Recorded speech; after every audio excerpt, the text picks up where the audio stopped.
Dan Passarelli with Market Taker Mentoring. And today I'm looking at Hewlett-Packard, symbol HPQ. Hewlett-Packard has earnings after the close today. So I'm looking at a way to play earnings in HPQ. Now here's the trade I'm looking at.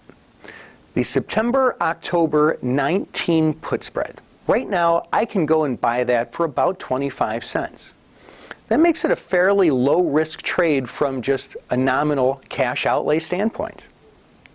If I trade the trade small, I'm risking very, very little capital, but I can have a very leveraged profit. Now, I would plan to hold this trade for no more than about 24 hours. I'd put it on today before earnings, and I'd take it off first thing in the morning, no matter what happens, profit or loss. Now, why I think this trade is attractive lies mainly around a couple of things.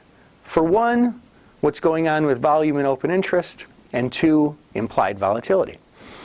Volume and open interest is slightly higher than normal. It's about what you would expect going into earnings. But the open interest is inflated kind of across the board. We see higher open interest in the 21 strike, the 20 strike, the 19 strike, the 18s, all the way down to some of the lower strikes. The open interest is disproportionately high in the lower strikes, which gives this trade the potential for a downward bias move upon the release of earnings. Implied volatility in those September options is 40%. I like that because it's high. It's a lot higher than normal, and it's a lot higher than it should be if earnings wasn't coming out tomorrow.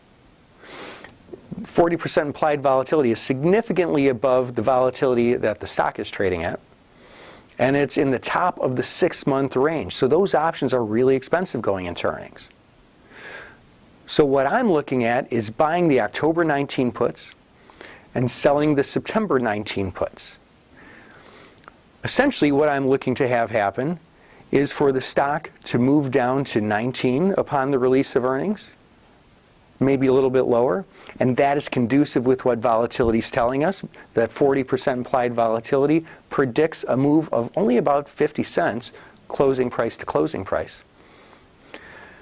And I'm also looking for that implied volatility to collapse upon the release of earnings, which is called reversion to the mean, which is a very, very common phenomenon, and I very much expect that to happen.